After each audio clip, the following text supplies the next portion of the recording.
Welcome back to episode 309 of the Hockey Card Gong Show. This isn't Josh, but it's Baba Louie and Phil. What's up, Hello. Phil? It's just you and me, buddy. Just us two. The boss is away, and the kids can play. I think we can tackle this without Josh for a little bit. I think we can. Anything new since the weekend? No, not too much. Just midweek. It was hump day yesterday, so just grinding through, and I just want to open my mail day on the weekend, and that's what I'm striving for. So that's the light at the end of my tunnel, Louis. How's your week been? Good. I'm waiting for mail days to come, but they're dragging. Yeah, we all are. Everybody is. Where's my mail? It's like our Christmas. Love mail day. Anyways, Phil, you got a show coming up on tomorrow. Yeah, big day. Big night. Luke the Cardist is on. Even if that's not your jam and you're more of a marmalade kind of person, please come have a look. He's a great guy, very outgoing, salt of the earth kind of dude. Dave is so excited. Dave's a huge fanboy, so I'm probably just going to give the microphone to him. We also had credentials released this week, Louis. It was released yesterday, so I'm very excited to open a box of that. I feel like I'm on the cusp of really liking it, and maybe kind of, thinking about finishing a set here and there. Pick my favorite year and finish the base set. Might be this year, might not be, but you have to stay tuned Friday to find out. So I tell you what, have a great time. I liked it better when I saw it on the screen today with people breaking it than the sheets that come out from Upper Deck, that we just the images. You watched some breaks today? Who'd you watch? Was Grant breaking? I Grant was breaking, yeah. Okay, right on. Yeah, he's just as excited as us. And he owns a card store, and then the kid can't wait. He can't wait to open it up. Yeah, I know. And speaking of Grant, GP Sports Cards is the official breaking partner of our show. This Gong Show. The breaks keep on coming. Credentials going on today. So GP Sports Cards is the place for you to get your spot for the hottest breaks. I'd get in on credentials. It's awesome.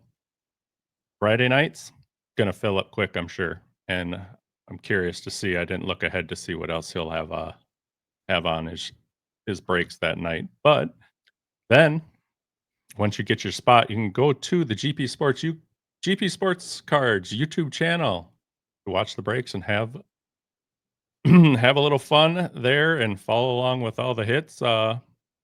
Try to stay on Phil's good side if he gets on there later.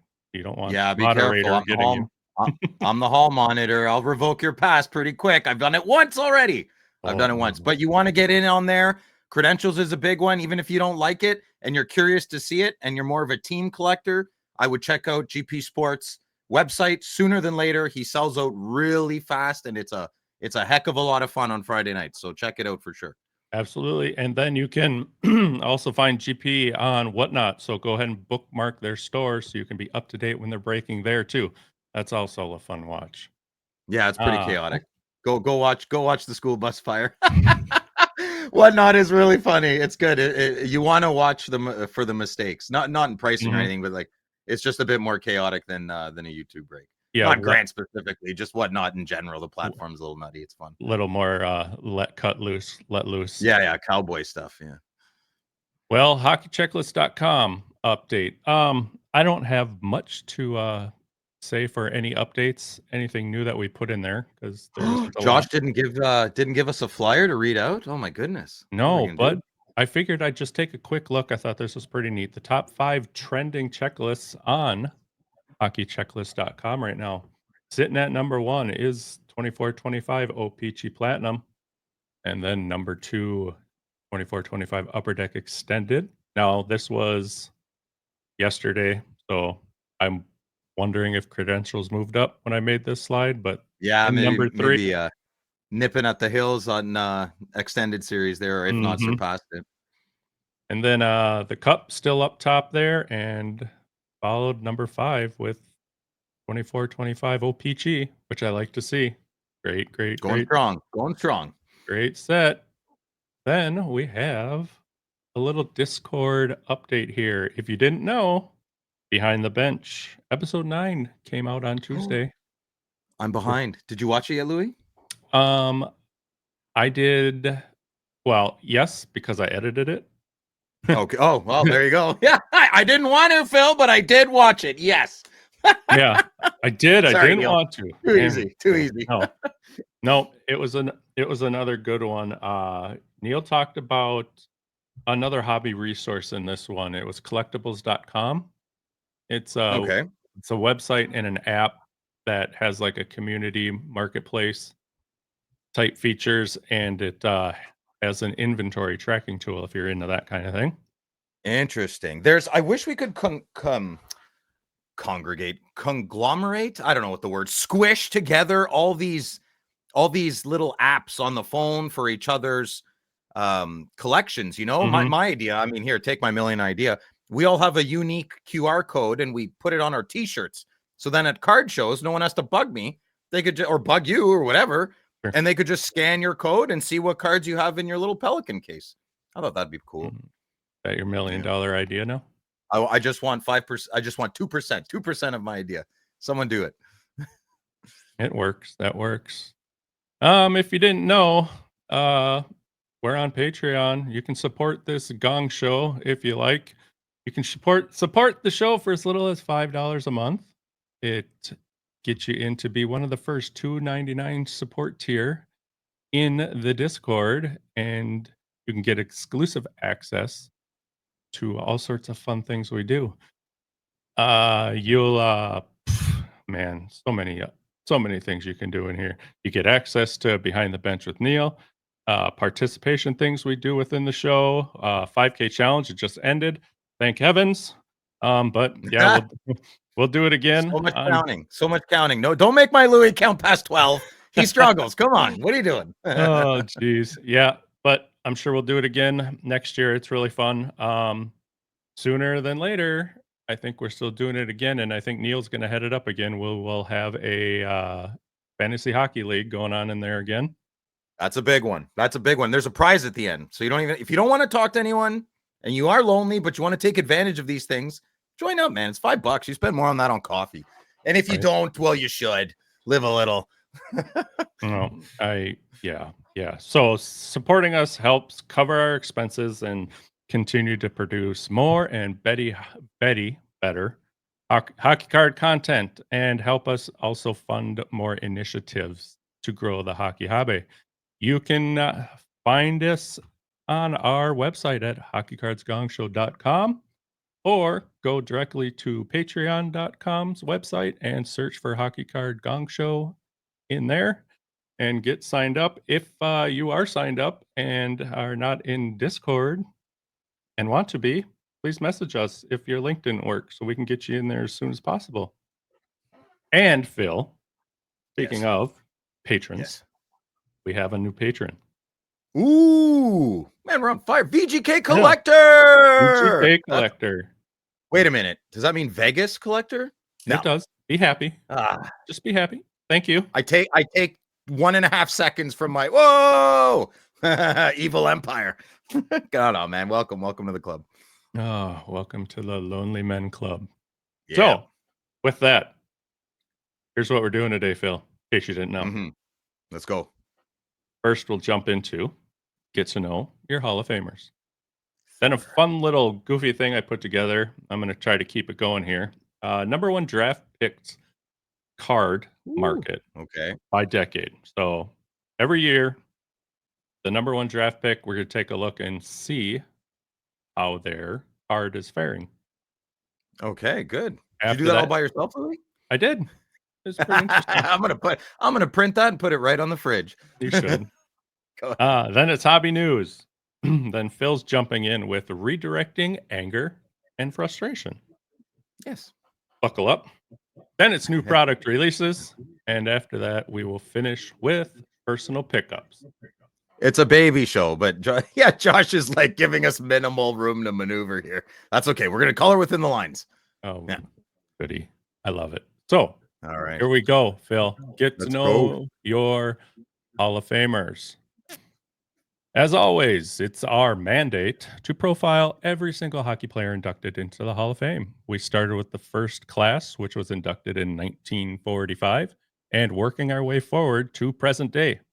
Now, if you're new to this, for every player, we do a quick bio, cover why you should give a darn about them, and look at their hobby markets. Today's Hockey Hall of Fame player we're going to dig into is Harry Westwick. Have you Oh, heard of right on. Harry? Ottawa guy. Silver Yes. 7. Yeah. I know that name. Yeah. Well, no surprise, but I hadn't heard of him. But yes, he is a pretty big deal in Ottawa. That's Yeah. what I got out Was. of it. I think he's dead now. Now, still, we said we were done, but we're going to finish now with the class in 1962.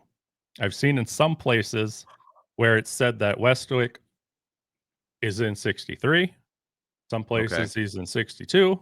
But I decided to take the Hall of Fame's website to settle the Yeah. debate. And now maybe, we will finish with the class of 1962. So a couple of takeaways there. I think that's excellent what you did, Louis. You went right to the horse's mouth, or Larry's mouth. Well, I guess it's not him anymore. And the second point would be is our good friend Josh lied to us. So duly noted. I'm going to keep a tally. Mm-hmm. Mm-hmm. Wow. Mm-hmm. What? What? God knows what you do when I'm not around here. Oh, so hot. So what? All right, let's get out. Anyways, Harry Rat Westwick was born in Ottawa, Canada in 1876, where he also passed away at the age of 80 in 1957. Westwick was actually smaller than you, Phil, standing just 5'6" and around 130 pounds. I'm 5'9" and Yeah. 180. That's a solid man. It's very below average, but barely. All right, back to Harry. But don't let that fool you. He played bigger than anyone on the ice. He played the now extinct rover position, so free to move anywhere on the ice, which perfectly suited his unpredictable style. He had a 12-year career that would lead him to 4 Stanley Cup championships.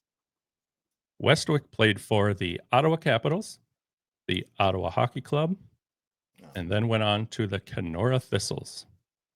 Now, Harry's ability to agitate and outperform earned him the nickname that stuck forever, the Rat. This nickname, the Rat, was from a Quebec City journalist who in 1896 called him a miserable, insignificant rat. So, That's not very nice. no, I didn't think so. So now, before the days of Brad Marchand and Theo Fleury, there was Harry Westwick, the original pest. Mm-hmm. He's got little whiskers, little ratty whiskers there, maybe. I don't know. Maybe I'm just seeing it now that you said it. You don't have your glasses on. That's true. That's true. So if you admire players who overachieve and stir the pot, Westwick was the blueprint. He joined the intermediate Ottawa Aberdeens of the Amateur Hockey Association of Canada in 1893, and then joined the Ottawa Hockey Club in 1894. This is a team that would soon become the famed Ottawa Silver Seven. By 1895, he was scoring at a goal a game pace, a consistency that would hold true throughout his career. From 1903 to 1906, the Silver Seven dominated the hockey world, holding on to the Stanley Cup for 4 straight years. Westwick played in the 1904 Cup Challenge with a broken ankle. Yeah. Oh, no. That He did. sucks. I know what that feels like. Terrible. Leave that skate on and tighten it up. Yeah. Real tight. Yes. Real tight. He skated, he hit, and he kept on going. His best season was in 1905, though, when he scored 15 goals in 8 regular season games and 5 goals. He played in another series called the Dawson City Challenge, which I never heard of. I was going to go back and look that up so I could kind Tough of one, eh? dig into that. But if there's any more words that are hard to say, just ask me. I'll say them for you. City? I don't know. Oh, God. It's going to be one of them shows, isn't it? We're almost done. It's a short show. We're like a third done. Okay, we're good. We're good. Stick with us. Come on, stick with us, good listener. Okay, here we go. Come on, Louis. Why you should care about Harry Westwick. Westwick's determination and leadership qualities were perhaps the best demonstrated during a game in Montreal against against the crosstown rival Victorias. His scrappiness led opponents to resort to aggressive and somewhat violent tactics in order to derail his tenacious playing style. He was forced to leave the ice on 3 occasions during that one game due to injuries, but battered and bruised, he still refused to quit. It appeared that every man on the Victorias was out to punish him, but it was not until the end he had sustained a broken bone in his ankle that Westwick finally left the game for good. Even with that broken bone, he refused to be carried off the ice and skated to the dressing room with the bone of one of his ankles protruding from the top of his skate. Okay, that wasn't as bad as me. That's disgusting. Yeah, that's really gross. I would pass out. Yeah. Off the ice, like Phil had said earlier, he was a respected citizen of Ottawa. He came from a well-known family and was the younger brother of Tommy Westwick, another prominent hockey player. After retiring in 1909, Harry remained involved in hockey, becoming a referee in the National Hockey Association. He left behind a legacy that was quickly becoming a myth. Unfortunately, over time, as he grew older, the numerous ankle injuries he suffered during his playing career required the amputation of his left leg above the knee. No, that's oh god. Okay. Well, my bone never protruded, and people break their ankles all the time, and that's olden days medicine. So Mm-hmm. I'm sorry that happened to you, Mr. Harry Westwick. But Yeah. he had a good life. Sounds like pretty good life. I'd like to live to 80 and play in the National Hockey League. It'd be all right. Yeah, Yeah. I'll lose a foot for it. Would you lose a foot for that? I'd lose a foot for that. Brennan, would you? Yeah. If I could lose it after, but well, it'd be hard to play in the NHL without 2 feet. So I would take this bet from the genie or the devil, I guess. And I would do if I die at 80 and I can have a great NHL career, but I lose my foot the year after I retire, I'm down. You can golf with 1 foot, you're fine. Feet are overrated. A Lindros career or a Crosby career? Man, I'll take a Jeff Bookaboom career. I'll take a very mediocre career. Yeah, no problem. Yeah. Well, on to Harry Westwick's hobby market. Yeah. There are no playing day, no playing day cards for Harry, but no bueno. No bueno. like Phil said, we can always count on the 1985 Cardophilium set. Here is a 1985 PSA 9, highest sale, sold in August of 2024 for $20. Ah, see? Madigan always says, "Oh, Phil, these cards are like hundreds of dollars. They're so expensive." Oh, no. Sorry. He says the opposite. Yeah. He says they're so cheap. This is not, listen, if you find this for $20, I commend you. I don't know. I don't know what's going on, but I'm telling you, they're way more expensive than that. More importantly, do you think he looks like Crispin Glover or Michael Myers? He looks like one of them. He looks like George McFly. I'm going to go with Michael Myers because of the hair. Yeah. Yeah, a little bit, eh? A little bit. So I married the axe murderer kind of haircut there. He's got the big heat, his own weather system. Yeah. Well, that was good, Louis. Good job, man. Good job by you. Good job by me. Yeah. Yeah. So, you got another one to do, though. No, it's fun. This one's going to be awesome. I'm really excited for this. And to be honest with you, so we're going to jump into the NHL number 1 picks and how their cards have shaken out to today. Now, yeah, this is interesting. Yeah. I'm starting off with the 70s just because there was more free will stuff in them. There was more people. I actually did the 60s and deleted the whole thing because I'm not the brightest bulb on the tree, but I didn't know. Louis likes to work hard, not smart. Sure. But I didn't know any of the guys. So I'm like, no. Really, eh? Oh, yeah, nope. Okay. Nope. So I figure, why not? We'll start in the 70s and just see how this shakes out. So, Phil, being selected first in the draft, one of the highest honors a young hockey player can receive.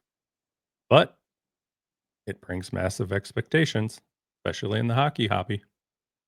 Now, these players are seen as franchise saviors, often joining teams coming off tough seasons with the hope and sometimes pressure that they can spark a turnaround. Some rise to the moment, becoming Calder Trophy winners, some Stanley Cup champions, and later on, even Hockey Hall of Famers. So, this week, hopefully, we can maybe do this twice a month. We'll see how it all shakes out. We'll start with a warm up in the 70s, going from 1970 to 79, and continue on from there. So, first, we will start off with 1970 with Gilbert Perreault. Gilbert. Uh-huh. So, Buffalo Sabres had the number one pick in 1970. This is a 1970-71 O-Pee-Chee. The top sale is an SGC8 that sold for $1,542 USD January of this year. Believe it or not. Oh, I like vintage and SGC slabs. Do you like them, Louis? The tuxedo slabs for older cards? Yeah, it works for me. Me too. Jeremy Lee has a good point, though. They don't stack with the other ones, so that's No, nothing fit. You know what? You can make whatever kind of slab you want. You can have tuxedo, this, that, the other thing. Can you guys just get together and make them all just stack together? Uniform. That's the That word would we be want. awesome. Uniformity. Uniformity. That'd be great. So yeah, Perreault had a 17-year NHL career entirely with Buffalo. He scored 1,326 points in 1,191 regular season games and won the Lady Byng Trophy for sportsmanship and gentlemanly conduct in 1973. I would never want that award. You didn't try hard enough, Gilbert. You didn't try hard enough. No, that's good. You need gentlemen like Henri Richard. You need guys like that in the league. Keep it grounded, you know. So then we'll jump to 1971's number one draft pick was Guy Lafleur for Montreal. He was a 71-72 O-Pee-Chee. Now for this, I just took all the O-Pee-Chees. Yes, there was tops too, but I stuck with one. Top sale, this PSA 10. It sold for $31,801 USD in August of 2022. Now, the Flower, he won the Art Ross Trophy 3 times as the league's leading scorer, 5 Stanley Cup championships with Montreal, and the Conn Smythe as a playoff MVP in 77. He also won the Hart Memorial twice as the league's regular season MVP, and the Lester B. Pearson Trophy 3 times as the most outstanding player as voted by his peers. He retired in 84-85 season and then was inducted into the Hall of Fame in 88. Then made a comeback later that year and played 3 more seasons. Didn't have anything better to do. I know, it's the best for the best team, Quebec Nordiques. Can't wait. Might as well keep going, right? Well, I just want to say one thing. So you're not wrong, Louis. The 71 is only O-Pee-Chee. There is a Tops version, but it's a tribute. Oh, for yes. 30 years later. Yes. It's a tribute. I just don't want the good listener to think Tops had a set this year. That's all. So I'll just say for all these cards, I just picked O-Pee-Chee. If there was a Tops. There you go. Blanket it up. Yeah. All right. Off to the number one draft pick in 1972. Billy Harris. Billy Harris? I don't know much about Billy Harris. No. Well, the Islanders selected him number one in 72. Okay. His rookie card is a 73-74 O-Pee-Chee. This PSA 9 sold for $46.50 in March of 2024. Huh. Interesting design. Don't break the bank. Well, that's the same year as who's the rookie of that year? It's not Billy Smith. Bernie Perron? I can't remember. You can't do that to me right now.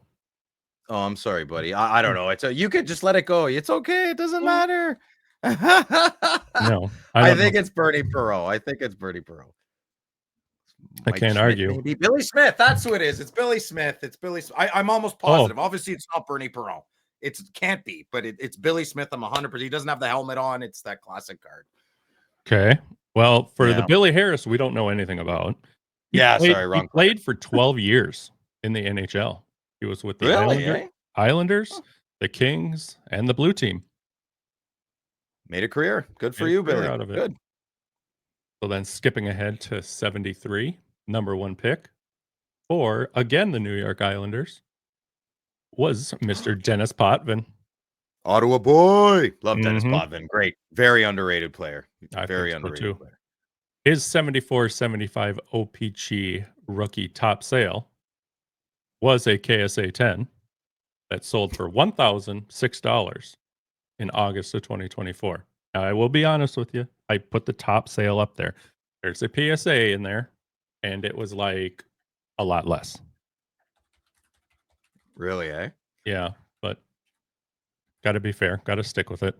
So Mr. Potvin patrolled that blue line for the Islanders for 15 seasons and was a big part of their 4 straight Stanley Cup championships. He also won the Norris Trophy as the NHL's top defenseman 3 times, which is pretty sweet. Mm-hmm. At least he got that. There's people don't talk about him as much as I think they should. Good point. I agree. So on to draft pick number 1 in 1974. Greg Jolly.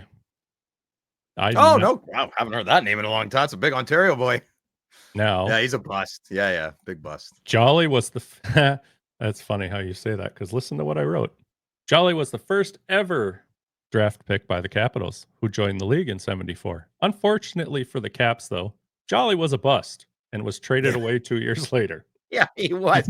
Yeah, but he tore it up in who did he play for? Was it Regina? I think it was Regina. I'm not too sure. He won the Memorial. I'm pretty sure he won the cup with the. Yeah, I'm pretty sure it was with Regina. Won the cup. Probably won all the awards. He was like a phenom. I wasn't alive yet, but the name is very common up here, at least for No, me, anyways. I wasn't around either. So this 74-75 O-Pee-Chee rookie, its top sale, PSA 9, sold for $173.93 back in March of this year. So somebody's still chasing Mr. Jolly. Somebody's chasing him. Somebody's chasing him. Probably a set registry guy, but That's what I thought. Or his Too. mom, mother. And on to 1975's first pick, the Philadelphia Flyers took Mel Bridgman. Oh, I love Mel Bridge, first general manager of Ottawa. Is he? Modern day Ottawa Senators. Yeah, he's the Okay. first. Yeah, he did okay. He tried to draft someone who wasn't eligible in our first NHL draft, but whatever. Oops. His battery died in his laptop or something. I don't know. Well, It's a weird memory I have. Yeah. Well, he spent 14 seasons in the NHL with 5 different teams.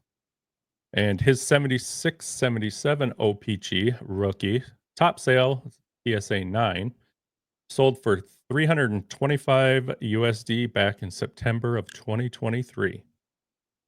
Nice. What do you think of that card design? I don't like it because he doesn't have his big mustache. Mel Bridgman has a huge mustache. Yeah. How about the card design, not what Bridgman Oh, looks the like? design itself? Yeah. Yeah, it's nice. It's vintagey. I like it. So do I. It's good. Yeah. So- Simple. I like simple on the cards. Yeah. Simple's good. It's true. Think of some of the cards right now, though, that are so busy that we're like, oh my gosh, shiny, sparkly. Look at all what's going on. It's cool. And then you see this, you're like, oh, I kind of like that. Yeah. Simple. Yeah. Good point. So now the Capitals are back up for the number 1 pick in 1976. They chose Rick Green. He was a first pick. He had a big career. Well, not a great career, but wow, did not know that. Yeah, 15 years in the NHL, and he won the cup with the Canadiens in 86.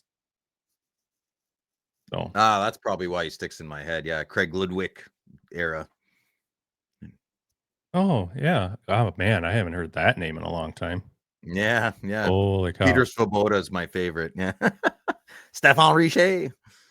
Svoboda, that's a good one too. So Mr. Green's 77-78 O-Pee-Chee rookie PSA 9 top sale was $53.77 back in April of 2024. So some kind of a little bit of this going on, but I'm not going to say nobody's really going to top the old Guy Lafleur, but No, not with those mutton chops on that rookie card. no. So moving on to 77, and we bring in the Detroit Red Wings for their first pick. And I know who 78 is. It's one of my favorite players. I ahead, got a Bill. smile on my face when I saw that one. Yeah. So the Red Wings chose Dale McCourt. 7 seasons with the Red Wings, Sabres, and the Blue Team, the Maple Leafs. Yeah, I don't know him. I don't know No. who that is. His rookie 78-79 O-Pee-Chee top sales is PSA 9, sold for $143 November of 2024. And then, should we just skip to the next? Should we just skip? Yeah, I love the big guy. It's so funny. 1978, number 1 pick by the Minnesota North Stars was the Bobby Smith. Bobby Smith. Yes, sir. Love Bobby Smith. The second most important card in the 79-80 O-Pee-Chee. Although some would argue it's Gordy in his Hartford, I would like to say it's Bobby in his Minnesota North Stars. Beautiful jersey, and he's an Ottawa native. Well, he's not an Ottawa native. I think he's born somewhere else, but he was definitely raised in Ottawa and played hockey in Ottawa. Bobby Smith. Yeah. Ottawa 67's legend. Banners everywhere. Top notch. Love the guy.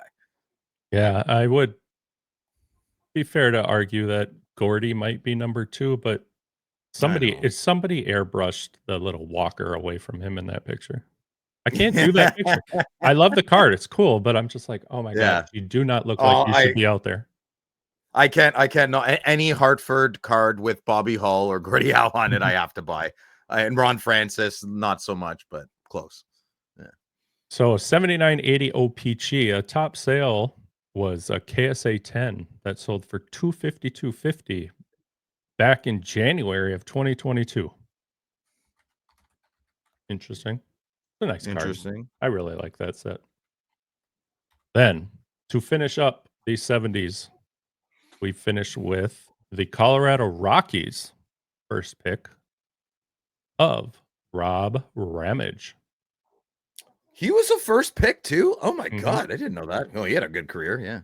No, but to go back to Bobby Smith quick, I forgot to add this in there. He did play 15 seasons between the Canadiens and the North Stars, and he did win the Cup with Montreal, also in 86. Yeah, big part of that team. Him and Larry Robinson. Oh my God, terrifying. Good. Larry. Twin Towers. Larry. I'm the offensive defenseman. Sit back, Bobby. I got this. Big hair. Yep. So Ramage played 15 seasons in the NHL and kind of moved around a bit, though. He was with 8 different teams. Yeah, he's another Canadiens Stanley Cup guy. He was on their 93 team. Pretty sure. Yeah, he was. Oh, I think. Yeah, sure. Yeah. Well, Mr. Ramage, 1980-81 O-Pee-Chee, top sale is this PSA 8 that sold for $72 USD in June, like last month of this year. Really? Yeah, it's crazy. I can't believe he was first overall. I had no idea. That's crazy. No, I mean, I looked ahead too. I mean, just wait till we get into the 80s, though. He's another 60s. Rod Ramage is another Ottawa 67s guy. That's the only reason I know some stuff about him. Gotcha. No, I'm looking at some of these going ahead, trying to work on it, and I'm like thinking of all the guys in that decade, and then who the number 1 picks were. It was like, oh, you really missed. Oh, you really missed out on that one too. That's crazy.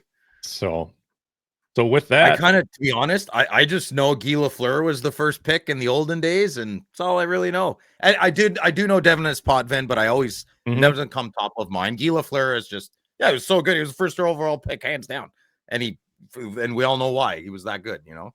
Everybody else, I didn't know. Craig Jolly, what is going on? I know. Yeah, so I kind of just did this. I did this for entertainment, obviously, but I wanted to know too. Great.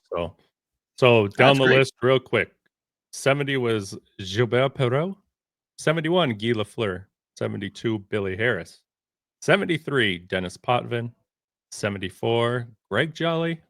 1975, Mel Bridgman. 76 was Rick Green. 77, Dale McCourt. 78, B, Bobby Smith. And 79, Rob Ramage. So there's an introduction to your number one picks of the 70s and how their cards have gone from then till now. So next time up, I'll jump into the 80s and see how these cards have been over. When I wrote this, Phil, over the last 45 years, 1980 was 45 years ago. Surprised the pen still had ink in it, buddy. True. True. What were you saying? What were you saying?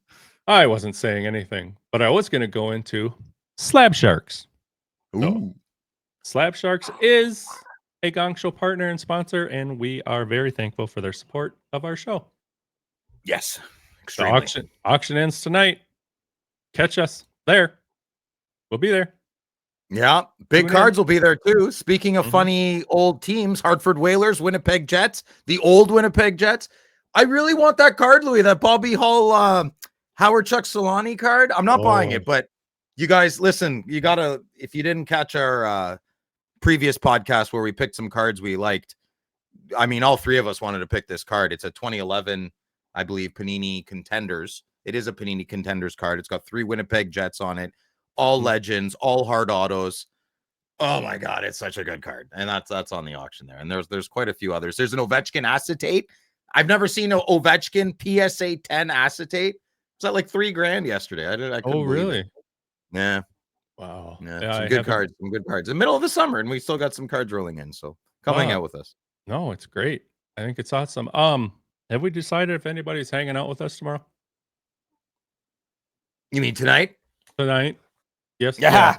Tonight? I think I had Snuffleupagus booked, but I lost him again. So all right. see if he shows up. Yeah. Well, I asked Mr. Roper. Maybe he can come. We'll see. We'll be there. We'll be killing it. Show starts at 7 Eastern. So very casual, very loose. You can keep your pajamas on, hang out with a bunch of us degenerates. It'll be fun. It'll be good. We'll have refreshments. Ooh. Soda pop. Yeah. So yeah, come be with us. We'll be highlighting all them banger cards and being, our normal selves, which we'll see you tonight. Yeah. So, but as always, there's a ton of cards in there to bid on. Last I looked, there was over 4,000, and we still have this one, a 2023 it's a big one, collection. But our 4,000 this week in the middle of the summer. Jesus. Yeah. That's pretty wild. Yeah, this exquisite collection, Connor Bedsy, Future Legacy Gear, Rookie Patch Auto 101. And Phil, don't be shocked, because this is starting to be a trend. I thought you were going to say don't be shy. No. Like, no problem there, buddy. I was just putting words into my mouth. I know. Sorry. So what I don't want to be shocked. Thank you for the heads up. Another Bedsy. From one of our US guys sent it in. It's nice. With this ultimate ultimate rookie auto out of 25. How's it floating over the Slab Sharks thing like that? Or did you do that with the picture? I didn't do that. I borrowed the picture. Oh, okay. Is it one of those? Did Karn get one of those magnet card thingies? I don't know. Karn. I don't know. Whatever. Whatever. I don't know. Does it? Karn and his boys did it. Squirrel. Yeah. So, and the reason why so many Canadian hockey card collectors and now American card collectors too, through the Gong Show, are choosing Slab Sharks to help sell their cards on eBay is that simple to do. Period. All you do is send them in to Slab Sharks or drop them off with a rep if you're in Canada, or you can submit them to us if you're in the US. Link to do so in the description down below. For US hockey collectors, if you haven't heard, we have partnered with Slab Sharks to eliminate the hassle, stress, and frustration of shipping your cards internationally, and have taken that on ourselves to have them listed in the biggest weekly hockey auction. But no matter where you're from, it's a breeze with Slab Sharks. They take professional photos of your cards, list them, answer any potential buyer questions, hunt down payment from winners if needed, ship them anywhere in the world, Phil. And most importantly, Slab Sharks will handle any post-sale issues. They got your back. They're always there for you. Then your cards get listed in the biggest weekly eBay auction where tons of hockey card loving buyers are bidding and buying each and every week. So, for complete consignment information and to get your cards listed, either check out the link in our show description or head to slabsharks.com. Hey, Phil, Yes, Louis. guess what time it is? Ooh. I don't know. Give me a hint.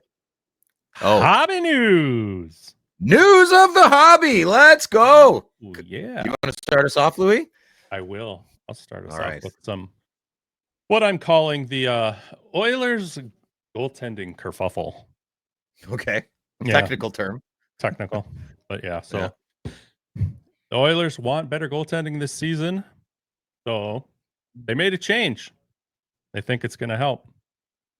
Given that tight goalie market and the lack of top free agent goalies, the Oilers and their current cap restrictions, the most effective option was to replace Dustin Schwartz for a fresh start at the goalie coach position.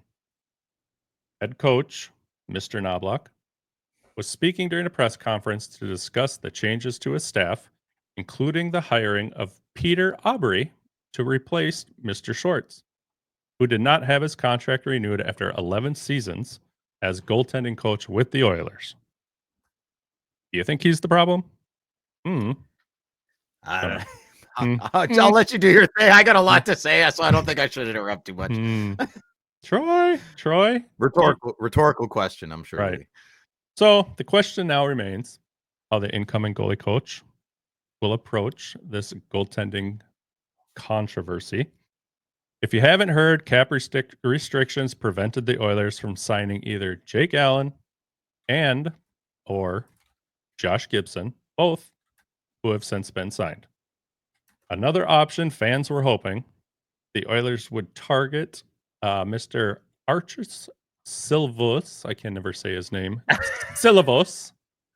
Syllabus. Let me hold on. I'll try it again. Okay. Syllabus, but he was acquired by the Penguins on Sunday. So the last ray of sunshine, maybe hope that the Penguins or for the Oilers is that maybe the Penguins think that Silvos and Bloomquist are ready for the NHL, and then possibly Tristan Jarry could fall into their lap. We'll see. I don't know if that's the answer. I don't think they should let anything fall into their lap. They need to be proactive, strategic, and focused. Well, supposedly they're trying, but there's nothing out. I don't think. What are you going to take? What's out there? But I'm laughing how you put kerfuffle on the screen. I just noticed. Yeah, that's fantastic. Yeah, that's appropriate. That's such a good word. Yeah. So, with very few assets to work with, there's no avenue for them to land an obvious upgrade in net. So for now, it looks like there's no big time trade or anything really going to happen. Now, I'm going to play GM for a second. Okay. And here's where I go. I say just sign Skinner now. His contract, here's why. His contract expires next season. I don't think there's much of a risk in signing him now before it's too late. I'm thinking if, for whatever reason, he posts another strong season, even with, this new goalie coach, whether he helps him or not, if he does well, his contract could skyrocket. You have a couple things that would work in his favor, Skinner. Okay. You have a raising cap. And right now, like I said, no doubt there's a shortage in reliable starters in the league. Mm-hmm. So Edmonton needs to be smart here. And I don't know all the technicalities with contracts and what people really want and don't want, but I'll simplify it. If it could be this easy, Edmonton needs to give him a contract without a bunch of restrictive clauses so that Edmonton would have some flexibility to trade him if he tanks or if for whatever reason somebody comes along, and then that way Edmonton looks like a winner both ways. But just getting him signed and still be able to move him or do whatever they need with him if something else comes. Yes? No? I don't know. Yeah, I think it's too little, too late. I think they should have went after who's my goalie? Allmark. They should have went after Markstrom. I didn't know Spencer Knight was on the market. I mean, maybe they didn't either. This year, unfortunately, doesn't have that much to pick from in the free agent market. Mm-mm. Unrestricted free agent market, I guess. Isn't Officer Bob a free agent next year? I think 2026 has got a few goalies. I'm pretty sure, but they need a solution now. They can't do what they tried to do last year again next year. I mean, they were close. Do you really want to flip that coin though? I'd rather be in control of my destiny. There's already enough uncertainty. An average, decent NHL goalie starter would be a massive first step to control the Edmonton Oilers to get the reins of their destiny. And I just don't think there's anything out there now. They're going to have to trade for it, but they're not going to trade Bouchard. It doesn't seem like so. I don't know, man. I'm a Sens fan and not an Oilers fan right now, I guess. I mean, that. I have a hard time with this too. I mean, it's easy to pick on somebody, so we'll pick on two goalies here. But I mean, they went to the finals again. Yeah, and they were close to winning. They were, I'd love to have that team in front of any goalie, and I think that's what got them there. But I will still stick to one thing I said as we were talking about the playoffs over and over and over. I don't care if McDavid had 400 assists in the playoffs. He didn't score enough. That's his job. He's out there to do that too with Leon. You got to put the biscuit in the basket. You got to score. That's what he's known for. Someone's got to. But it was. Go ahead. No, I just think it was spread around. Maybe I'm not going to say too much, but I'm happy for Draisaitl because he was tearing it up. But I still just. But if someone's putting it in, who cares if it's McDavid or Draisaitl? Well, on the same line. Sure, but have somebody else assist to McDavid on something and have him bury a bunch more goals. I don't know if he was just maybe he was trying something different, trying to be the setup guy this year, and he's focusing more on two-way play. And right. I don't think McDavid or Draisaitl are in any way, shape, or form the issue. I think they need if Skinner made a few more saves, you got to save the savables. That's a good way of saying just do your job, right? Like save the savables, and they would have a cup, maybe 2 years in a row. For sure 1 year, for sure last year, I think. Make the first save, that's their job, and then obviously, like you said, the easy ones you should have. As someone who's my entire city of Ottawa loves Linus Ullmark, and I respect Linus, and I think he's a good goalie. I don't think he's a great goalie. He always lets in a sloppy goal. And I hate that. I hate starting my game 7:00 and I just expect it. It's the worst feeling. It's the worst feeling. Did Grant Fuhrer, I was alive, but I was like 4. I know Grant Fuhrer wasn't an amazing goalie, but he saved the savables. And on top of that, he made the big saves when it counted. And that's clutch. That's a champion, right? Grant Fuhrer is a champion on numerous times. You just, you want that guy in net. Like, was it Josh saying it last episode or before? Or maybe I read it. God, I don't even know. You want that goalie on your team though, where when you're going to play them, you're like, oh crap, we're playing WA. That's you went right to the top. But yeah, when you see Skinner, you're like, I'm shooting first. Just shoot on him first and shoot on him quick. Yeah. We'll see what happens. I don't know, Louis. I don't either, but that was my 2 cents on what I think they should do. I don't know. I'm not a GM. Obviously, I'm sitting here behind a camera. We're armchair GMs, of course. We're all GMs. We're armchair GMs. No, I don't know. You'll get maybe a kick out of this second one. I saw this. I saw this yesterday. So, in today's NHL rumor update, it sounds like maybe Erik Karlsson could be on his way out of Pittsburgh. Yeah, that's been humming along for a bit now. Well, now it's just getting more press because now I'm seeing it more and more. So, 3 teams being talked about. Wonder if they're a really good fit or not. Ottawa's off. Ottawa would never take him, and he is the prince of Ottawa. Erik Karlsson is Mhm. a god to me. I mean, I don't have a good vocabulary. I love the guy. Stay away from my team. Sure. Stay the heck away from my team. Yeah, not interested. So, yeah, like you said, 3 Canadian teams might be, in that landing spot for him: Toronto, Edmonton, and Ottawa. And to be honest with you, this is the last time I'm gonna say Ottawa's name in this because he really Yeah, doesn't yeah, come he up in won't. any It's articles, not going so to happen. It's not going to. It's nice. It's nice. It's Mhm. cute, but nice and cute doesn't win you championships. And I don't care what Steve Sayos, Ottawa Senators general manager, says in a press conference. He knows what it takes to win. When the doors close and there are no cameras and no recording devices, that's the reality that we all, I don't know, that we need to be privy to. And Erik Karlsson's not coming to Ottawa, so I don't think you should go. I don't even. Mhm. Sure, go to Toronto, have fun.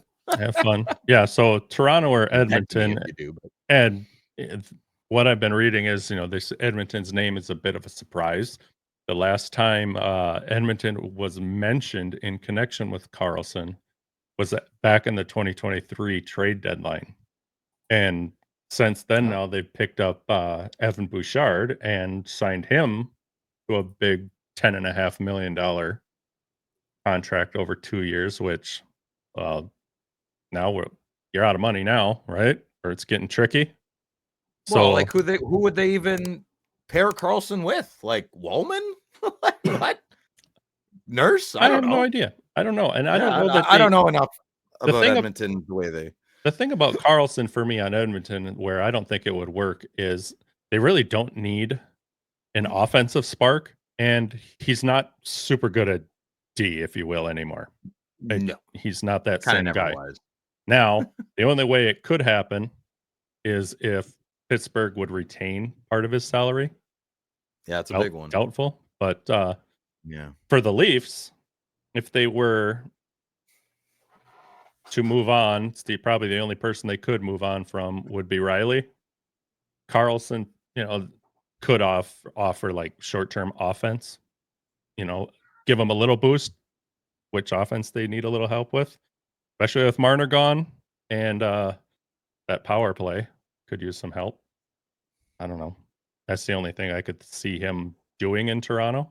I'm not like Yeah, super excited. He could help, but it's not like, oh, if I was a Maple Leafs fan, it's not like, oh my God, he's going to save us. We're going to get past the second round now. he's a power play guy at this point in his career. Come on, he's a defensive liability at this point. He is. But I'm sorry to say. over the last 3 seasons, I saw this. He's been averaging 70 points in 82 games, Yeah, almost which point a game. Oh, that's he's not. Erik freaking Karlsson. Of course he is. Yeah, he might put up 80 this year, but I don't want him. I don't want him around. He just needs to grow the hair back out. Pirate Erik Karlsson's my Mhm. favorite. When he acts like the pirate, it's good. Exactly. Looks like you got a fun one here. eBay at it again. Yeah, this is great news, Louis. This is a good one. All right, guys, you ready? So eBay is adding phone verification, guys. This is huge for bidding. This is big, big news. And it rolled out yesterday. I didn't know if this was legit. I had no idea. But yours truly, that's me, I heard a rumor late on the evening of Tuesday, July 15th. So I decided to contact eBay myself and find out.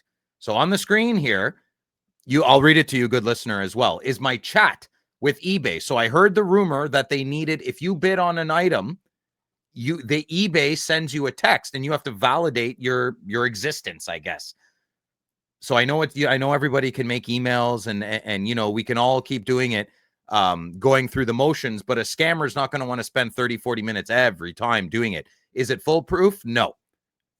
Is it a step in the right direction? Absolutely. So let me explain. The deterrent. It's a good deterrent, I think. Okay, boys and girls, here we go.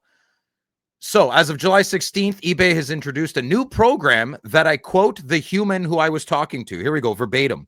Beginning June 16th, we will begin ramping the additional phone verification flow during the bidding process. End quote. Woohoo! That's a massive step in the right direction. So, Louis, do you want to do the next picture? Just because yeah, there you go. So you can read on the screen there. I'll read it for you at the end of this as well. But I truly, yeah, this is a massive step in the right direction. Not sure exactly why this wasn't bigger news. Maybe you haven't even heard about it till I started talking about it. But this is massive, guys. They broadcasted the extended bidding pretty good over the social medias. I don't know why this isn't being broadcasted, because this is what I think matters to buyers and sellers, like everybody involved. But they just rolled it out quietly. Whatever. Who cares? Soft open, whatever. So yeah, so let me read this for the people that are listening. Okay, so I have my chat up on the screen with eBay. And Louis, can you go back one? Sorry, buddy. And I ask for a question. So I say, I have an easy question for you, eBay people. Let's say there's an auction for an item that's ending in a few days. I go to bid on the item. Another eBay user in my community posted that he was required to enter a phone number before he bid on the item. I'm assuming this is to validate some items that do not get paid for. So I did bid on something yesterday, but I was not required to provide a phone number. And I also did not receive any text. So the eBay person named Adrian, we'll just call him Adrian, he said, good question. Beginning on June 16th, we will begin ramping the additional phone verification flow during the bidding process. Next slide. Thank you. I can read. So I said, wow, that's amazing. And then the eBay person said, this will help reduce sniping and shill bidding, enhancing the experience for buyers and reducing unpaid item to the sellers. Thank you for your script, Adrian. We've only been saying that for, 15 years. Right. But, okay, whatever. Doesn't matter. I don't want to complain here on a good thing. So I continued to ask Adrian. I said, is there any additional information I could read up on this new awesome program?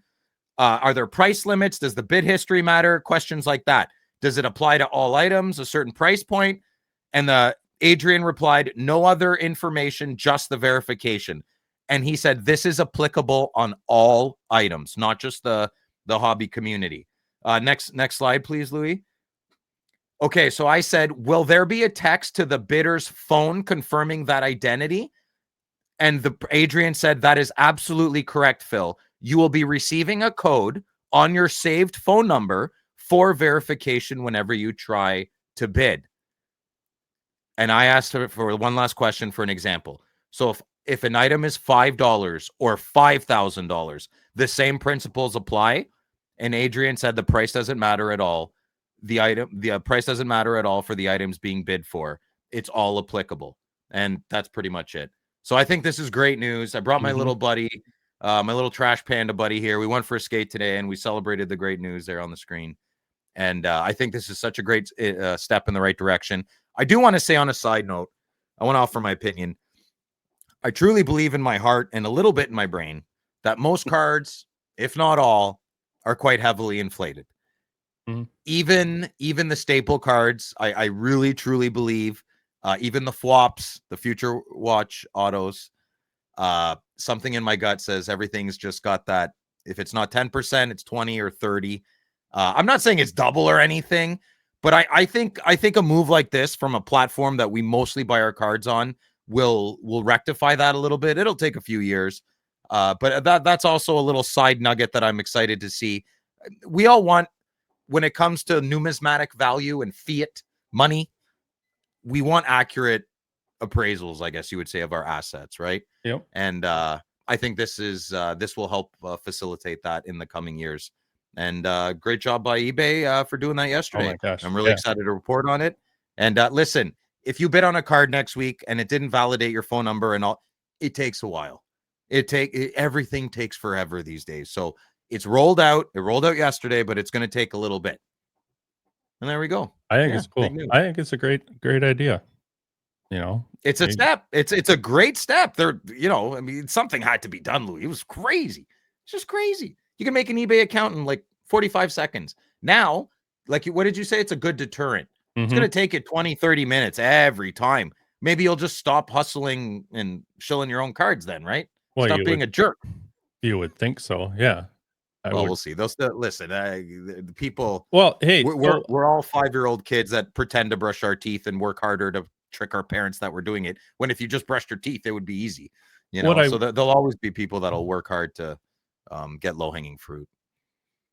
True. Well, what I want to know is, okay, so they're going to send out a verification. So let's say I'm trying to shill bid my card and Yes. somebody bids, and now the process goes through that guy or gal, and now it's going to continue on for another 2 minutes. And I decide, well, I need to bump this up a little bit more. I need more out of this card. Mm-hmm. So let's say I get a verification. Now, And it's your card, and you're it's bidding my on your own card. card. You're still Are bidding. Okay. they're gonna I want to know, I guess, is there a flag on their end that says, wait a minute, this is the That's his number phone number. that's tied to this card, this, this ID that's trying to sell the card, and they're bidding on Yeah. their own card. I'm curious to know what would they do then? You is would it- think.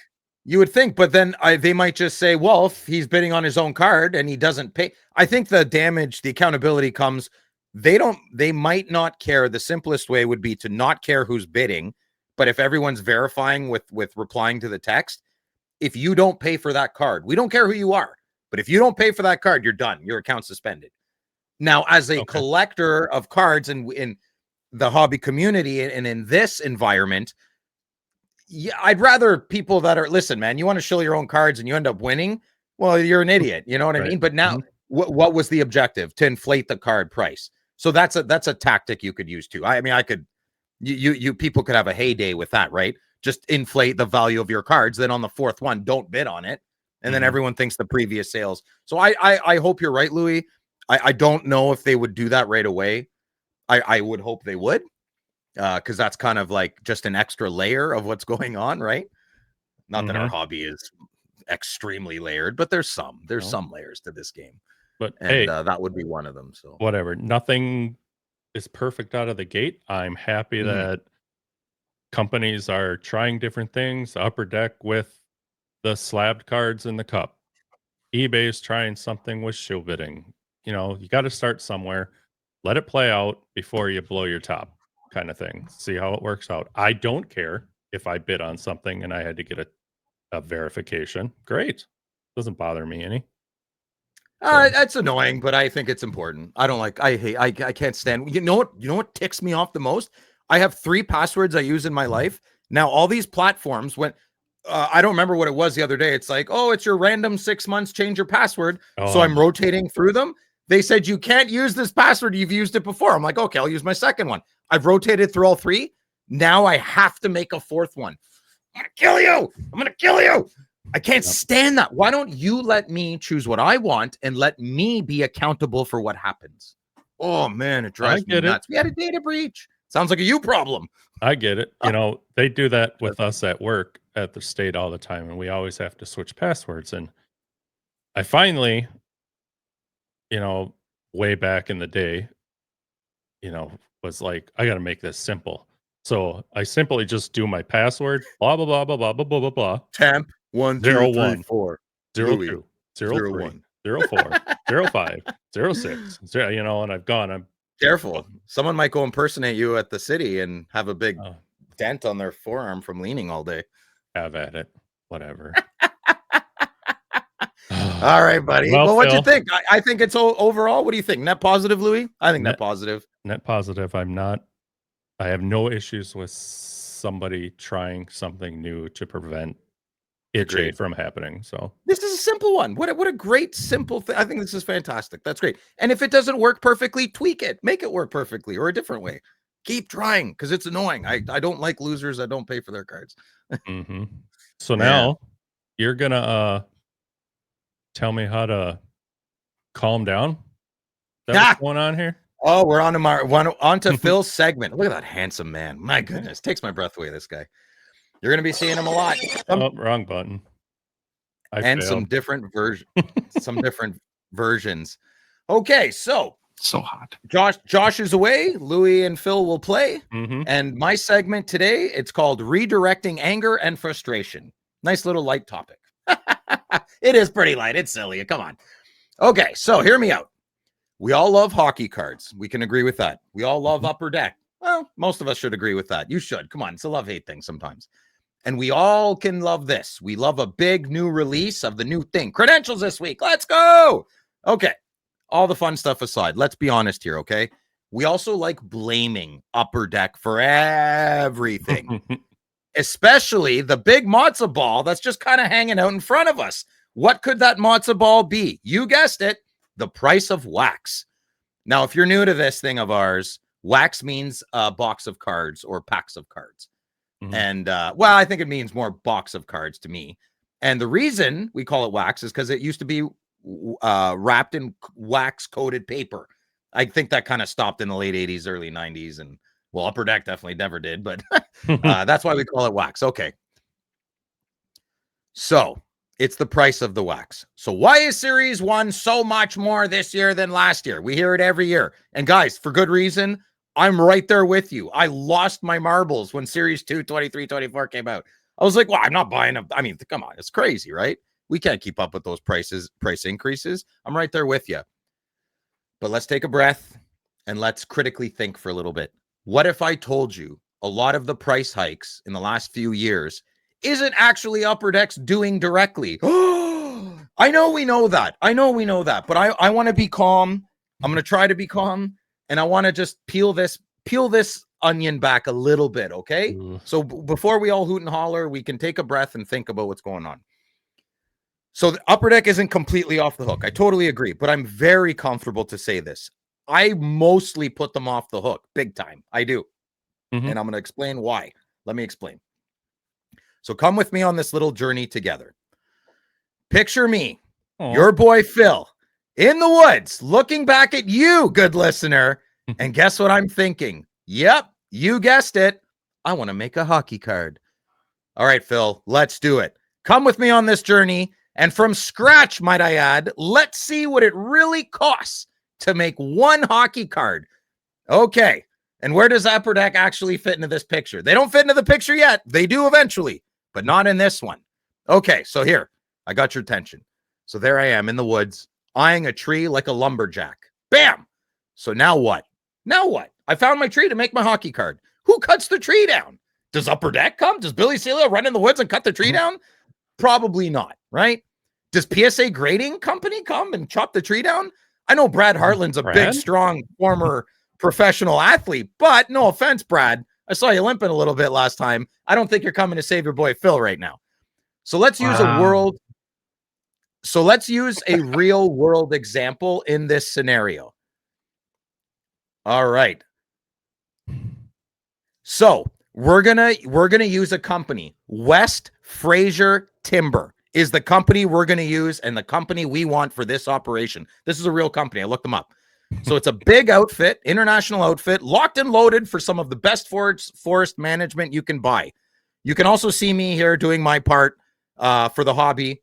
That's how proud I am of us. I'm going to be involved in every step, making sure everything's going well. Same with my little buddies there. All right. So is Upper Deck anywhere near this stage of our hockey card? No, they're nowhere to be seen. They're nowhere near the forest, but they still have to pay for what's going on somewhere down the line. Okay. Just trying to open up your mind a little bit. Now we have our trees. We have our pulp, same difference. And we're ready to deliver to the mill. All the trees are cut down. I chose not to add transportation and gas here, or gas, because that's something we all feel in our day-to-day lives. I didn't want to drag this on forever. So gas is all freaking gone up and everything. I really want you guys to pay attention to the percentages that you're about to hear. It's wild stuff. Okay. Okay, here we go. Yeah, choose not to add the gas. Morning, or wherever you are right now listening.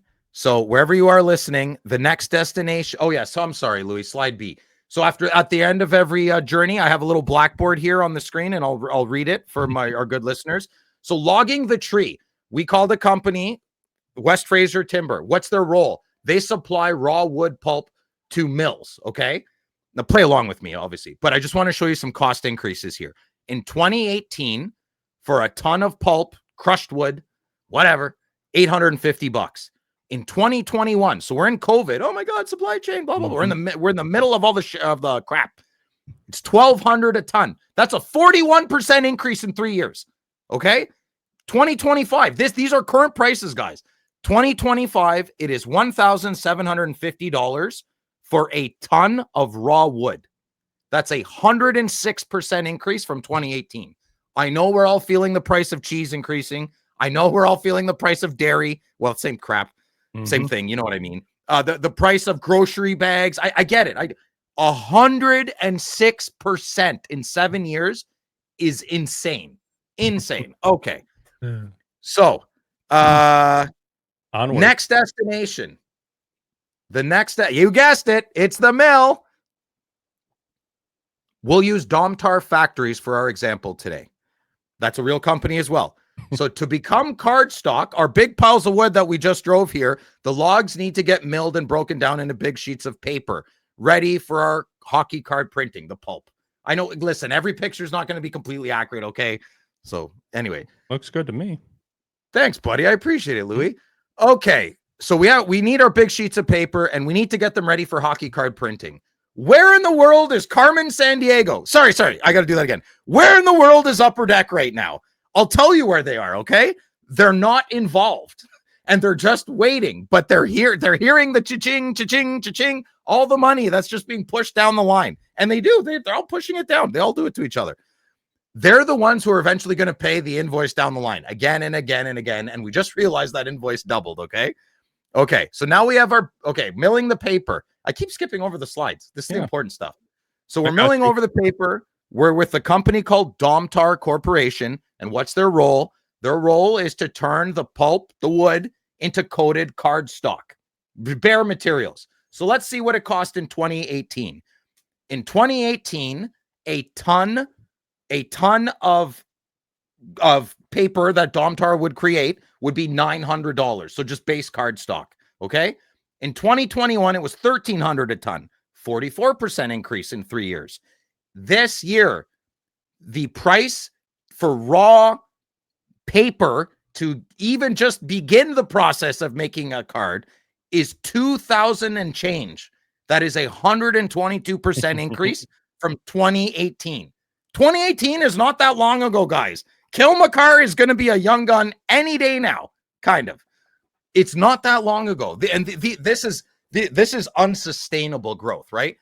If this can't be from 5 years from now, it can't be another 122%. We'll have 3 cards in every pack, in every set. It won't be feasible. Okay, thank you for the slide, Louis. So the next step, so now we have our big sheets of paper. We're ready to cut them into smaller pieces of paper for our hockey card. So where do we go? What do we do? Well, one company Upper Deck actually uses to print the cards. It's called Edis, and they are based in Italy. So onto a plane we go. Okay, wow. There we go. There's my girl. So now all that heavy card stock takes a European vacation. I'm sure gas is cheaper when you're flying over the Atlantic, isn't it, Louis?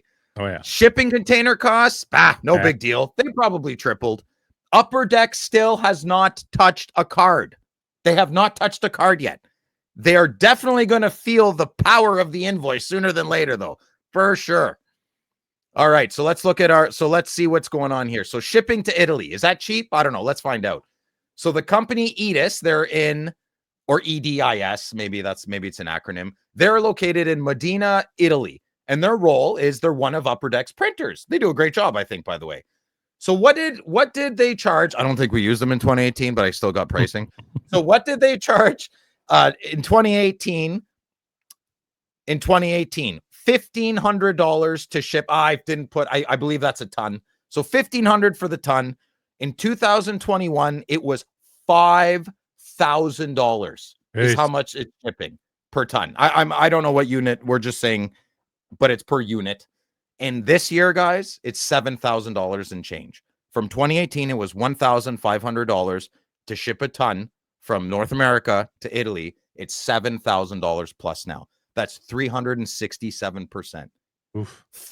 Now, I don't know if you remember this, Louis. The reason Upper Deck went to Italy because their card quality was lacking.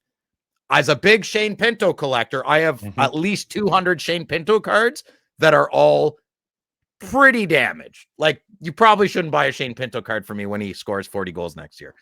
Don't buy it off eBay anyways, because anyway. That's why. So look, they knew. Imagine making that decision well, it's going to be this much more expensive. Well, we can't have a crappy product, so let's ship it to Italy. You know, maybe I'm filling in the blanks in a positive way. I don't know. My glass is half full on that one. All right. So we begin the printing process. We got our sheets of paper in Italy. Okay, so now we print. Sheets upon sheets are printed, tested for quality over and over again until the correct card is created.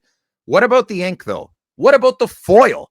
How many passes do we need to do? How many finishes does this sheet need? How many certain sets? Oh, we screwed that up. Print more.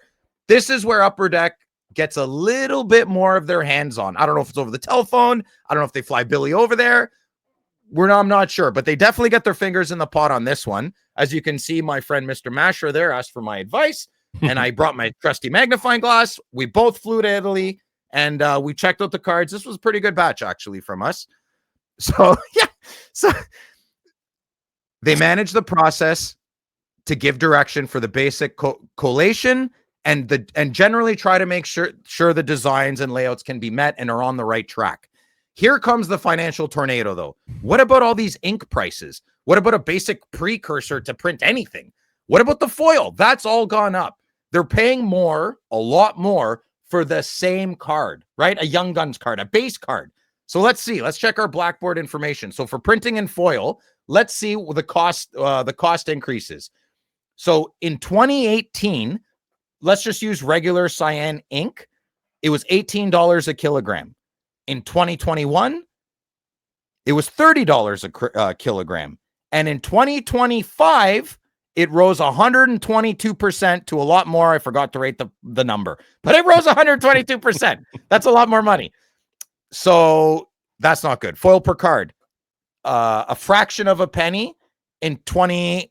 I apologize. No, it was 1 penny in 2018, 57% increase in 2021, and 129% increase in 2025. So we have 130% increase for just the foil from 2018 to 2025. Nothing has been under 100% increase yet so far. So now the cards are printed. We printed the cards. Okay. They're ready to be shrink wrapped, boxed, and shipped back across the ocean. What a beautiful little room they have here, in Italy, to package the cards and ship them back. That's fantastic. The shop actually looks like a really great place to work. Kind of makes me hungry, and I'm not really sure why, but we're packaged up. We're ready to go. I think Upper Deck handles the rest from here. So, as you can see, Bill, my friend Billy's in the shot as well. He called me as well, asked me for my opinions, and I'm just a consultant. So, this is where Upper Deck handles the rest: insert, security, final quality control, etc., etc. I can't really say too much what happens in this room, but this is more for the cup. Nonetheless, it's a very important part of the process. Only super important people are actually allowed to even enter this room. It's called the Serious Adult Thinking Room. And that's all I can say about it. But let's take a look at some basic packaging costs for, let's say, I picked Series 1, any flagship. Hold on a minute. You got into the Serious Adult Thinking Room. Yeah, I had my work outfit on, though. I was in my professional athlete mode. I wasn't in loud collector mode. Yeah. My bad. Sorry.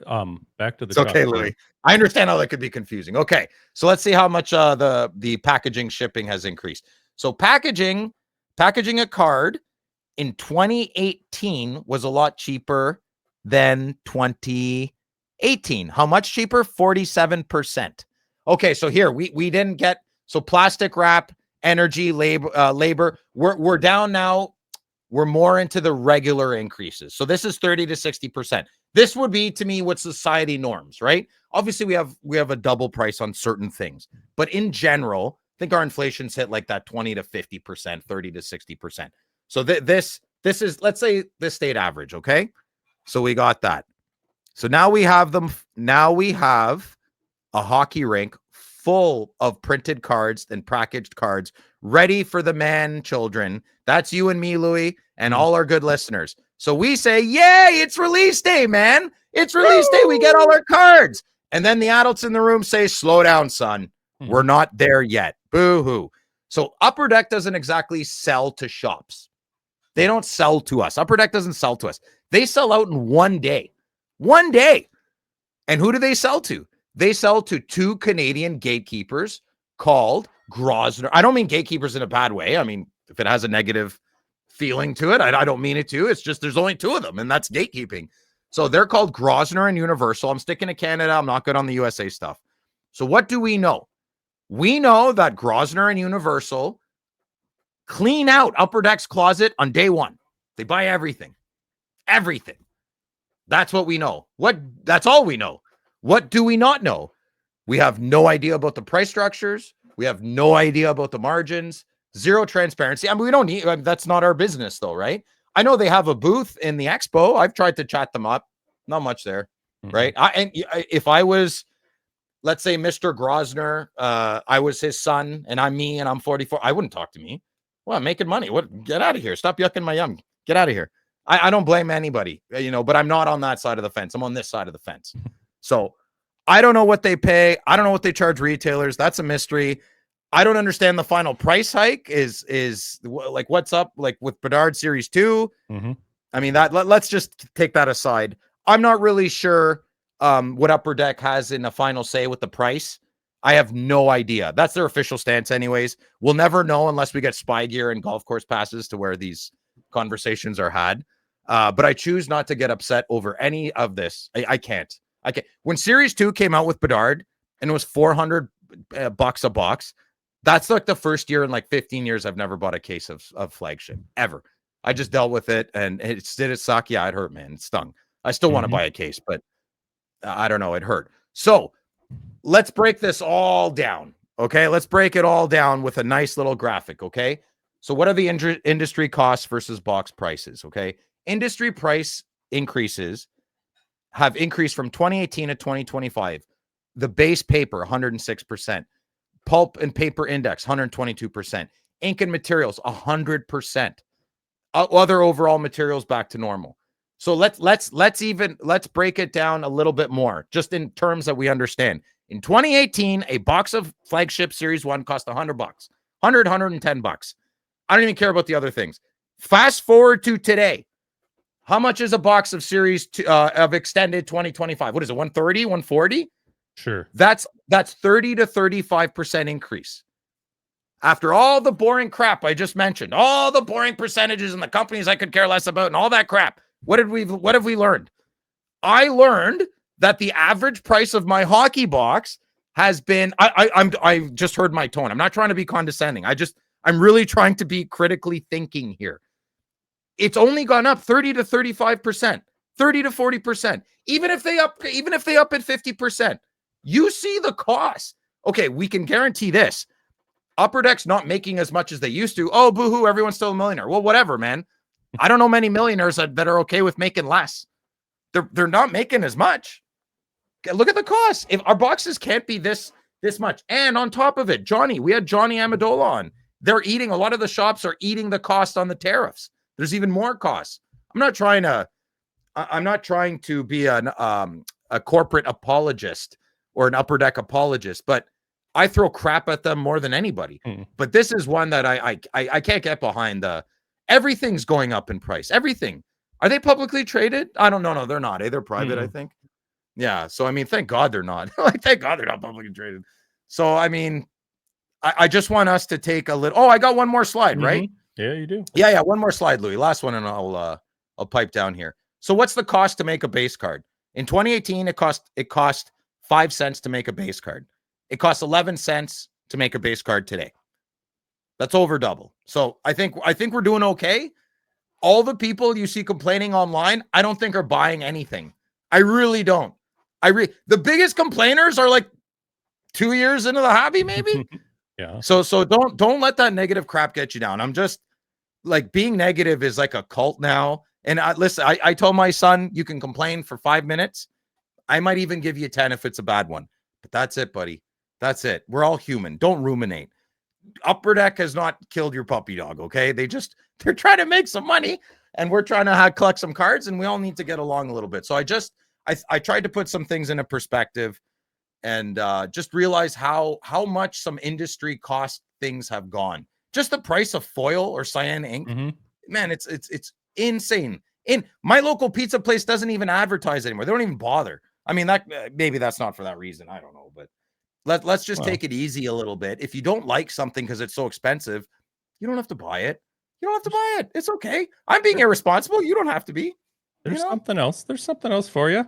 I just got an email. I just got the checklist for MVP.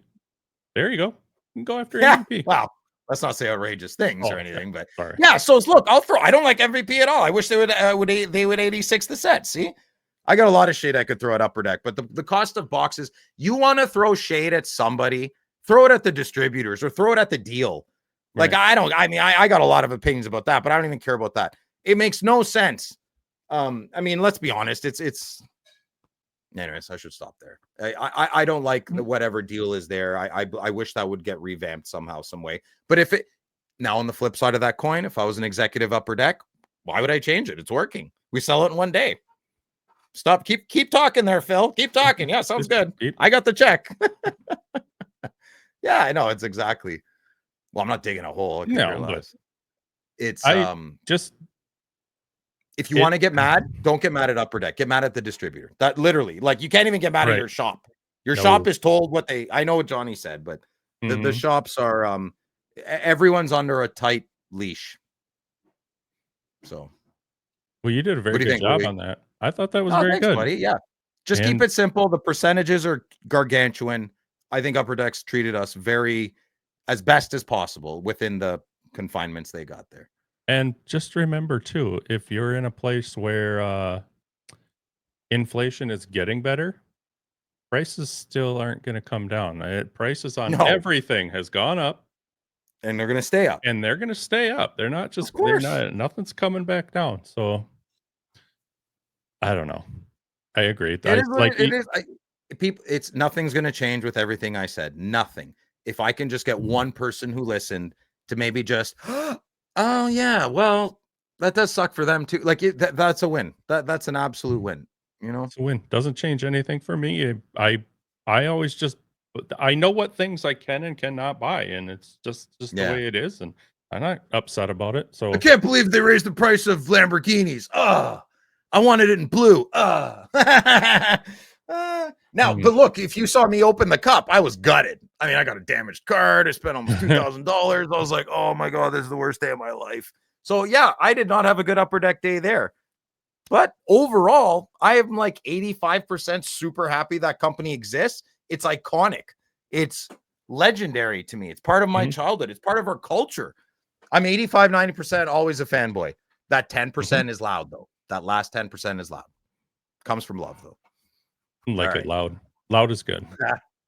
So, hell. All right. What do we got, Louis? We got new product releases, Phil, and Mint Ink. It's brought to everybody because of them. They are a friend and partner of our show, and we thank them for our support. Mint Ink is your spot for everything you need in the hobby in Canada. They have it all at their flagship Vaughan location in the GTA. From the latest hobby boxes, to singles, to grading services, consignment, and breaks after dark, they've got you covered. I love their breaks. They're hilarious. They're fun. They're good. Plus, shop is basically like an event center. It is the home of Rip Party 2, coming this November during the Fall Expo. And we very much appreciate it, as we need somewhere to have it, and I don't even think we have a place to stay when we get there yet. So no, we still haven't rented a house.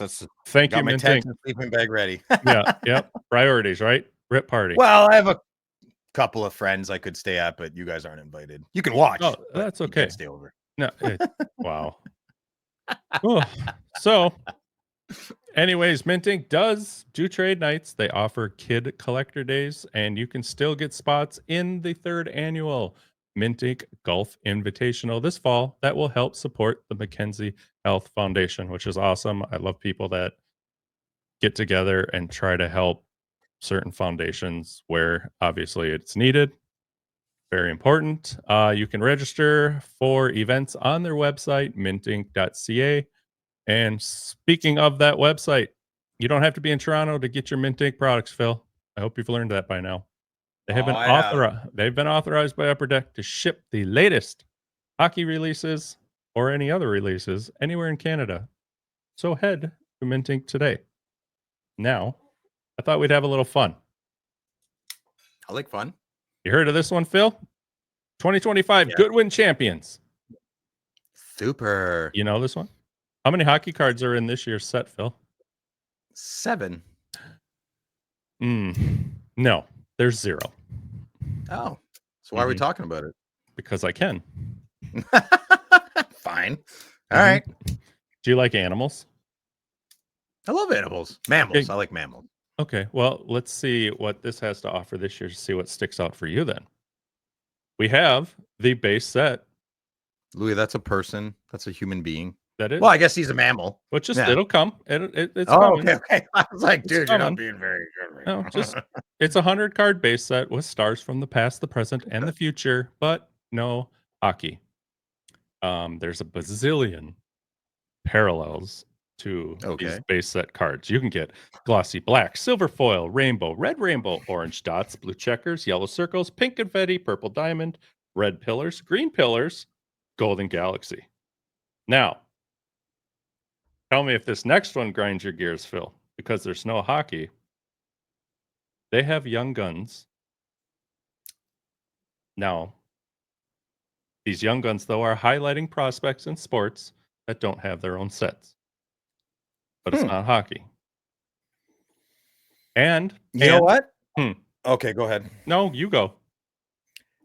I immediately got triggered and said, "What are you doing? That's my hockey." Big brain Phil thought that's great exposure for our hockey because you don't have a basketball guy in it. I don't know, where do people play basketball in the States a lot? Like Atlanta? I don't know. I don't know what's a big basketball city. Save me. Anyway, somewhere where they play a lot of basketball, and they would be like, "What the heck is this, Young Guns?" And then hopefully they have a buddy who's like, "Yo, that's like the hockey." They're like, "What's hockey?" And they're, I don't know. Maybe they. Let me show you. Yeah, I don't know. I'm just, it'll lead to a conversation. I think it's good exposure for the game. I'm in. I love it. And they get the parallels too, bud. They get the outbursts. Yeah. They get deluxe, exclusives, high gloss, clear cut, outburst parallels, the red, and the gold. 101, baby. Is Michael Jordan in the set? Maybe. Yeah. I don't know if he's in those, but he's in the set. Imagine a red outburst of Michael Jordan. Oh, Charles Barkley or Dennis Rodman. Ooh, that'd be so exciting.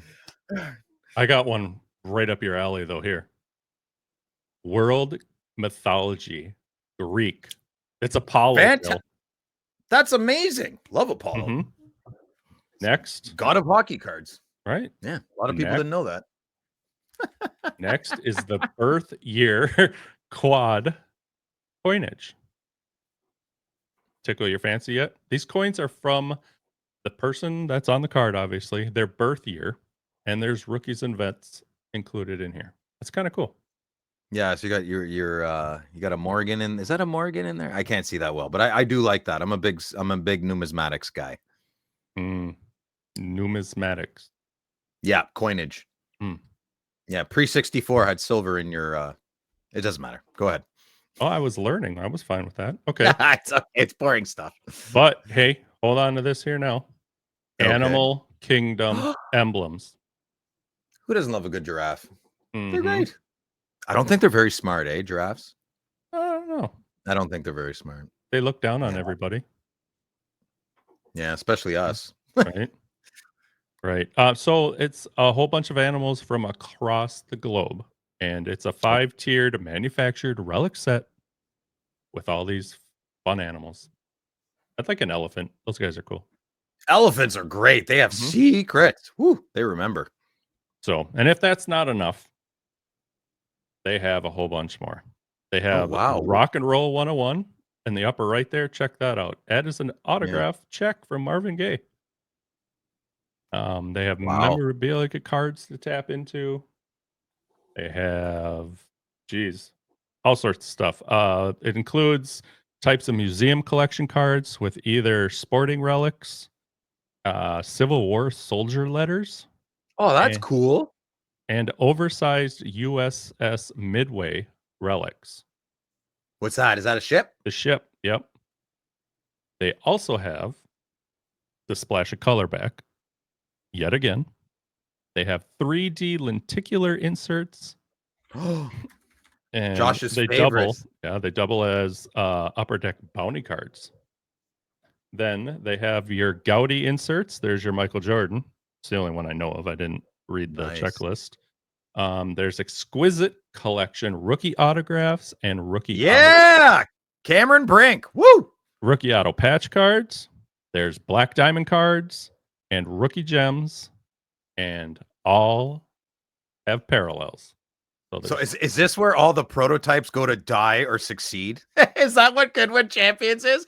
It could be the Cinderella story of all the things in those rooms that said, no, bad idea. Put it in Goodwin. Even though I like these cards. Yeah, but some Goodwin cards take off. You never know. Exactly. I mean, any Cameron Brink card's going to take off. Oh, yeah. It's gorgeous. So if it tickles your fancy enough to run out to Minting to get one of these beautiful boxes, well, you can pre-order it. But here's what you're going to find in it. You're going to get autographs or memorabilia cards, 2 total. There's Animal Kingdom emblems or lenticular bounty cards, 1. 6 Young Guns, 1 serial numbered foil board parallel, 4 additional foil board parallels, 7 glossy black parallels, which is a lot to say. Now, pre-orders still available at Mint Inc. or mintinc.ca. Looks like 113 Canadian. And what I thought was odd, and I did double check today, pre-sales in the US are going for 113 to 125. Ooh, I smell a smuggle operation. We're bootleggers, Louis. Bootleggers. What are you bootlegging? Goodwin. Goodwin Champions. Never mind. Go on through. You're fine. You guys have been driving for 4 days and you made $19? Yeah, that's 19 more than you got, bud. Yeah. And I have a Cameron Brink auto. Yeah. Did you factor in gas costs? No more questions. No more questions, sir. No more questions. Are you going to buy a box, Louis? No. I think I'm gonna. I'm intrigued. I'm definitely intrigued. I bought Metal Universe last year. I was laughing the whole time opening it. I was like, "What the hell is this?" I liked it though, kind of. I got a Jordan in that. That was pretty. Oh, did you? That's cool. Yeah, not worth anything, but I guess I better start a Michael Jordan top loader binder now. Something like this would be fun, but I don't know. I'd get a monkey or a giraffe or something and be mad. Were you a Curious George guy growing up? Curious George was cool. Yeah, man with a yellow hat. Mm-hmm. Did we ever learn his name? No. I don't think so. No. I don't know. Anyways. Whatever. Time for personal pickups, Phil. And it's brought to you by our friends at Pather. And all of our cards are featured in this personal pickups, safely and clearly protected in Pather Ultimate holders. Now, Phil, did you know Pather's Ultimate holders were built for collectors? They're crystal clear acrylic, which makes them stronger, more clear, and scratch resistant. They do offer UV protection and a strong magnetic seal, all designed to keep your cards safe and looking sharp. Strong magnet, bro. Strong magnet. And it's also 1 magnet, not 4. 1 makes it good. Yeah. You'll also find they're about the same price as any other brand, and Pather can do that because they make them themselves. So in North America, that's a big one. That matters to me, man. I'm a local business. Yeah. I mean, I don't make a product, but I get it. Good. I like it. I think it's great. So if you want to give them a shot, just go to shoppather.com in the US or shoppather.ca in Canada. And I promise you, Phil promises you, you will not regret at least giving them a shot. Yeah. Listen, I'm not giving, there's no guarantee. I'm going to go back on everything I say right now if I choose so. If you don't like it after you buy it, I'll buy it from you. I need it. As long as it's, hold on, I don't need 360, 260. I need 180s, 130s, 55s, and 32s. That's it. I'm not buying anything else. But if you don't like them, I'll buy them. And don't buy 20 and call me, okay? Don't do that. We're working on a business case for 155s, right, Phil? Yes, we are. Oh, man, I've got so much to do. That's exciting, though. That's like a piece of work. I'm excited. I'm not excited to go to work tomorrow and do my thing. I'm excited. I'd love to wake up and whiteboard the thing. Anyway, okay. If I didn't have that job, There's so many Yeah. things I could get Well, accomplished. everybody does. Oh. If I didn't have bills, I'd be rich. Like, Eh. come on, yeah, of course. Yeah, If I didn't have buddy, a job, I'd be happier. you are Yeah, up probably. first. You are up first. All right. Let's get it. This is my second one, and I thought I would show it off today and make Ooh. myself feel better.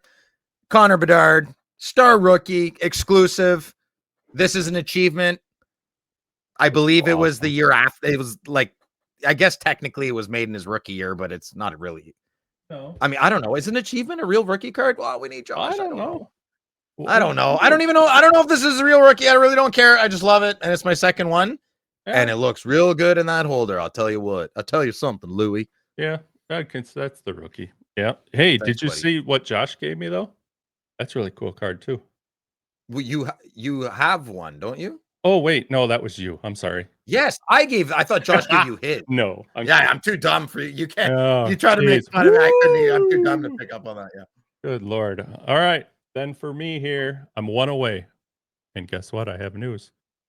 This is the 21-22 Allure Nico Hischier Rainbow that I'm trying to put together. And I was going to put out a PSA announcement here. But as the show was going on, when we took our break, I got a message from somebody in our Discord where I put out, help. I need one more of these cards to finish it off. And he said, Louis, I got it. And I'm putting it aside for you. So guess what? This is going to be complete. Love story. I was super jacked. That was super nice. That's nice, man. Yeah. That's a great story. Look at that. You killed two birds with one stone. You promoted Discord and you promoted our I did.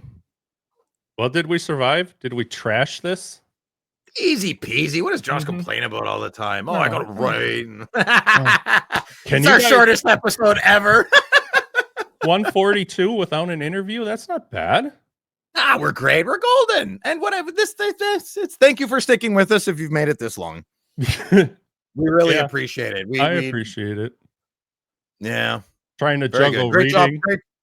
Great job, Louis, taking the reins. All this stuff. So, do you like my new shirt? It's got a big neck on it. I don't like it. Look how big the neck is. Well, you can see my chest. It's crazy. Well, if you do that, what is it? It's our it's our game. It's our hockey night. Yeah, some guy laughed at me. Anyway, people are funny in this city because it's a CBC t-shirt and people are silly. Man, it's a t-shirt. Take it easy. My goodness. CBC is an institution in my country. I love it. Yeah. Okay. It's what Hockey Night in Canada used to be on. Harry Neal. Well, I mean, I don't want to get into it. It's the CBC, Canadian Broadcasting Corporation. Love the logo. It's such a storied, massive part of my country's history. It's fantastic. So I'm very proud to wear the t-shirt. I love it. That's awesome. Thanks, buddy. So with that, if you liked the episode, please say you did. Leave a rating, a review on Apple, Spotify, or whatever podcast app you listen to us on. If you love the show, would like to support us, and want to chat with us on the Hockey Card Gong Show Discord server, please consider a $5 a month subscription, and you can become part of our $2.99 support level tier. The link is in the show description within our Instagram profile, or you can search Hockey Cards Gong Show on the Patreon website. Fill up. Hello. You can follow us on social media. We're on Instagram, Facebook, TikTok, Twitter, YouTube, and the Hockey Card Gong Show podcast is a production of Dollar Box Ventures LLC. I don't have any good music to play, so Baba Louie, take us out. Well, I will. Bye. Yo, it's the Gong Show. We're dropping the facts. Hockey cards on fire, no holding us back. Josh looking sharp, the face of the scene. Feeling pork chop pants, rocking it clean. Baba Louie in the booth, he's the man with the plan. The best producer in all the land. Gong Show Nation, let's hit the flow. It's the Hockey Cards Gong Show. Let's go, let's go. Wanna say the men in show. So blue and living bold. I'll try anything a few times.